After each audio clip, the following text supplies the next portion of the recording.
Welcome back, everybody. My name is Raze Chaos. You've made it back to my channel, and we haven't done any Masters of the Universe stuff in quite some time.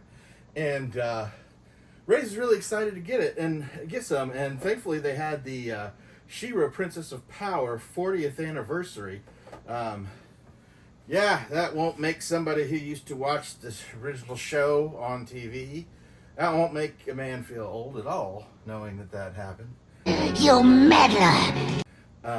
But the figure Raze managed to get was one that Raze was really excited about, because this was a figure that even when the action figures were going nuts, I mean, when they did He-Man Masters of the Universe, you had the He-Man characters, you had Skeletor and his people and everything, and then at some point they brought in Hordak, and you had the evil Horde, but they really waited a while before they actually made the She-Ra characters, and even then you only got a couple of the female She-Ra characters as far as the bad guys go, because they were all in the He-Man line.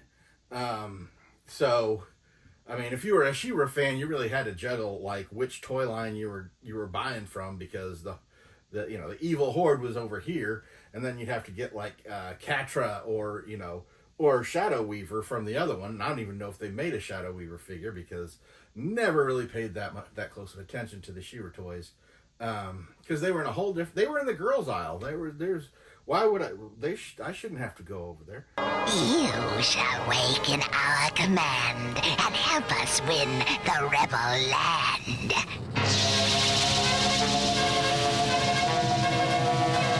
I mean, it's really cool, and Raze actually did see them put out a Shadow Weaver action figure not long ago in Masters of the Universe lines that they're putting out. They repeatedly put out, and Raze was very, very tempted to get that. So he was overjoyed to find the Shadow Weaver as a Funko Pop that he could get and be done with the whole thing. So we're going to go ahead and put this guy away, and we are going to talk about Shadow Weaver. So, Raze is going to be honest, he doesn't know anything about the current state of Shadow Weaver and the current state of Masters of the Universe right now, beyond the fact that there's a movie that's either coming out or is already out, not 100% positive right now. Not even really watched the ads. I mean, they've been on when Raze has been home, but I haven't really grabbed him, but Raze also kind of tries not to pay attention to ads, to the previews and stuff a lot of times, because they tend to ruin things or give people give Raze the wrong idea about the movie. And Raze does plan on watching it, but he's gonna go in as fresh as he can. Any moment now, you'll see.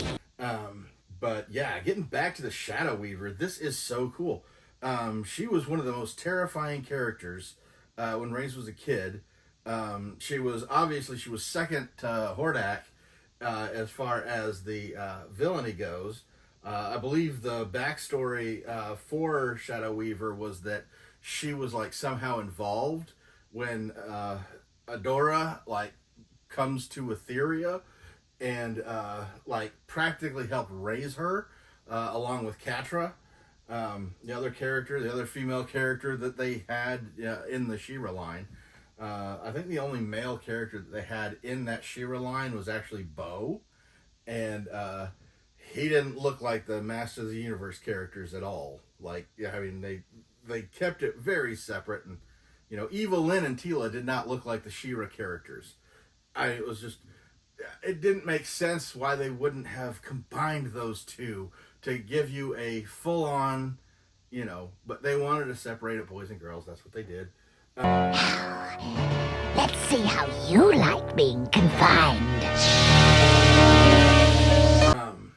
But she was so wicked because she had that serpentine voice. You never saw her face. I don't know if that's changed with the new continuities that they've done. But yeah, apparently Shadow Weaver had essentially raised Adora, but it was also a manipulation, because she could sense the power that was inside of her, apparently. She knew there was something about this girl. She just didn't quite know what it was. She didn't realize that, that later she would become She-Ra. and she like poked this jealousy thing between her and Catra, so where they would never really get along. But yeah, that's pretty much where Raze kind of left it. She was always kind of creepy. She wandered around with a weird like hooded body. Yeah. For as cool as she was, Raze doesn't know nearly as much as he feels like he should. But I mean, it was the Masters of the Universe cartoons, and there was always magic and weird magic stuff going on there. So Raze doesn't always remember everything correctly, and he doesn't know if he remembers it or just made it up in his head. It could go either way, and with Raze, that could mean a lot. So we're gonna go ahead and take this one out and have a look at her. My magic works every time.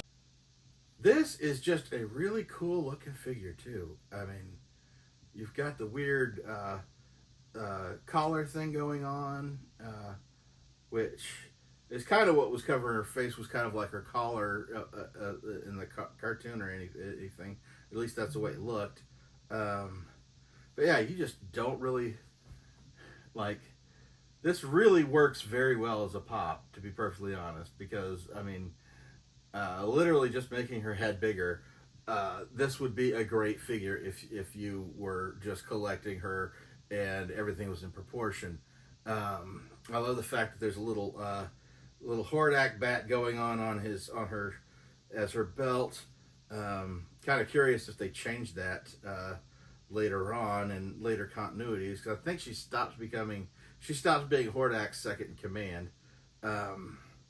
But I mean, she was terrifying, and you know, little Raze didn't mind her so much, but he hated the way she spoke. It used to, just get right under his skin. But so it's really cool having this figure, because if something scared little Raze, big Raze has to own it, because that's what he does.